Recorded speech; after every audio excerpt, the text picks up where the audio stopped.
काला साया। यूं तो बनारस घाट अपनी खूबसूरती के लिए बहुत प्रचलित है, पर घाट के किनारे कई राज लिए बैठे हैं। ये कहानी शुरू होती है बनारस के घाट के पास बने ममता निवास से, जहाँ प्रिया लाल जोड़े में ममता के घर उसकी बहू बनकर आती है। आओ आओ बहू, घर को अपने पैरों से पवित्र करो। ममता घर की दहलीज पार कर ही रही होती है कि अचानक एक बहुत गंदी सी बास पूरे घर में फैल जाती है। ये बदबू और ये आवाजें, ये कौन हंस रहा है माँ? ये पड़ोसी ना हमारे थोड़े अलग से है। कहाँ हम शाकाहारी और ये मांस मच्छी खाने वाले। छोड़, तू ध्यान मत दे और गृह प्रवेश कर। और हाँ बहू, अपनी सास की एक बात हमेशा याद रखना, इन पड़ोसियों से तो कभी बात नहीं करेगी। अच्छे लोग नहीं है ये। अपनी सास की ये बात मानेगी ना बेटा? हाँ माँ, जो आपकी मर्जी, मैं उनसे बात नहीं करूंगी। अगले दिन प्रिया अपनी पहली रसोई बनाने रसोई घर में जाती है। ये छोकी बात तो नाक में जा रही है। एक काम करती हूँ, खिड़की खोल देती हूँ। प्रिया खिड़की खोलने जाती है। इतने जाले, लगता है इस खिड़की को कभी खोला ही नहीं गया। पर ऐसा क्यों? ओह, नॉन वेज की स्मेल आती होगी ना। 2 मिनट के लिए खोल लेती हूँ, फिर बंद कर दूंगी। प्रिया खिड़की खोलती है। खिड़की खोलते ही उसकी नजर सामने वाले घर की खिड़की पर पड़ती है, जहाँ एक लड़की खड़ी होती है। हाथों में मेहंदी, लाल रंग की साड़ी, बिल्कुल सजी धजी, मानो प्रिया की तरह ही वो भी नई नवेली बहू हो। वो प्रिया को देखकर मुस्कुराती है।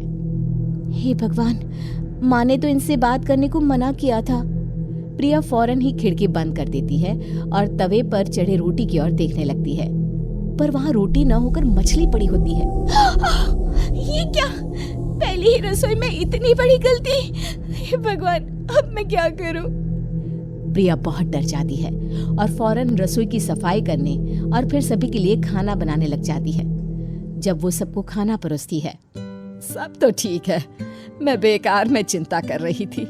हे भगवान, ऐसे ही बस अपनी कृपा बनाए रखना। रात के वक्त जब सब सो रहे होते हैं, तब प्रिया को पायल की आवाज सुनाई देती है, जिससे उसकी आंख खुल जाती है। ये पायल की आवाज कहाँ से आ रही है? प्रिया उठकर उस आवाज के पीछे छत की सीढ़ियों तक जाती है।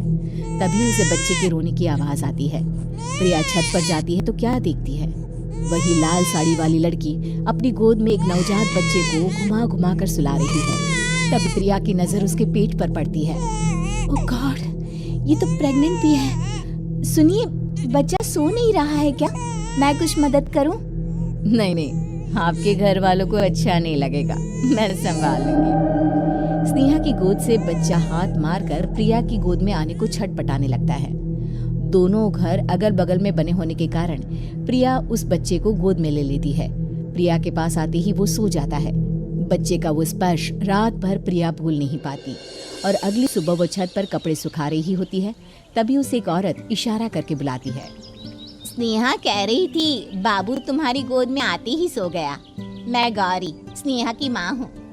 बहू, घर आना, बाबू को खिला भी लेना। शाम को जब घर पर कोई नहीं रहता, बच्चे से मिलने के लिए प्रिया छिपकर अपनी पड़ोसन के घर चली जाती है और कुछ देर बच्चे को खिलाकर वापस लौट आती है। इसके कुछ दिन बाद ही प्रिया को पता चलता है कि वो माँ बनने वाली है। ममता की खुशी का ठिकाना नहीं रहता।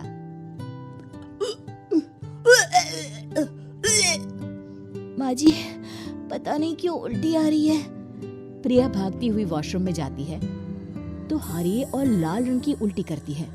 उस उल्टी में से कीड़े निकलते हैं। ये क्या? खून और ये कीड़े!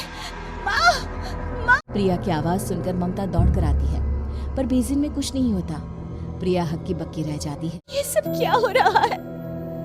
प्रिया घबरा जाती है और अपने कमरे में जाकर सो जाती है। डर के कारण वो इतनी थक जाती है कि उसकी आंख लग जाती है। तब उसे ऐसा लगता है उसके पेट पर मानो कोई बैठा हुआ हो। कौन हो? प्रिया के पेट पर एक 5 महीने की बच्ची बैठी हुई थी, जो बुरी तरह जली हुई थी। माँ, तुम ही मुझे लाई ना अपने पेट में? मैं तुम्हारी माँ नहीं हूँ। कौन हो तुम? माँ, देखो मैं जल गई बुरी तरह से। 6 महीने पेट में रहने को भी मुझे नहीं मिला। सहला दो ना माँ।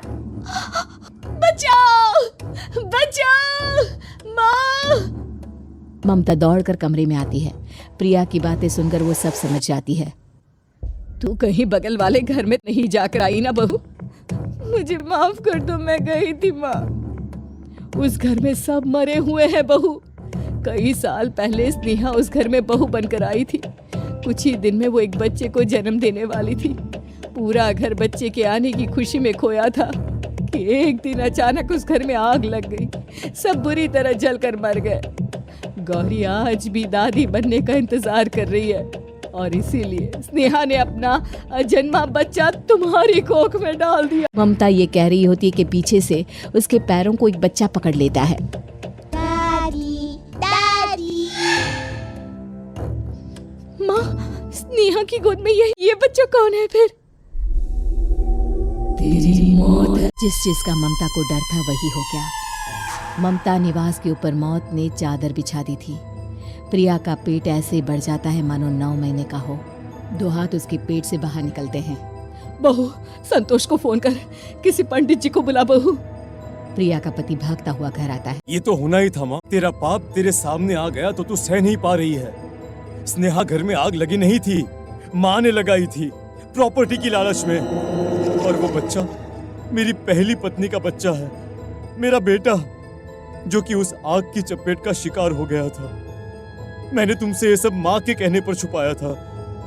मुझे माफ कर दो प्रिया। तुम अगर चाहो तो यहाँ से जा सकती हो। मैं तुम्हें किसी भी बंधन में रखना नहीं चाहता। मेरी शादी हुई है आपसे, मैं आपको छोड़ नहीं सकती, पर उससे पहले हमें स्नेहा, उसकी माँ और बच्चे की आत्मा की शांति करवानी होगी।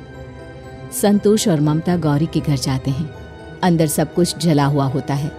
जमीन पर जली हुई लाशें बिखरी हुई थी। ममता रो रो कर अपनी करने की माफी गौरी से मांगती है। प्रिया स्नेहा के घर वालों का अंतिम संस्कार करवा देती है और ममता निवास फिर से आत्माओं के साए से मुक्त हो जाता है।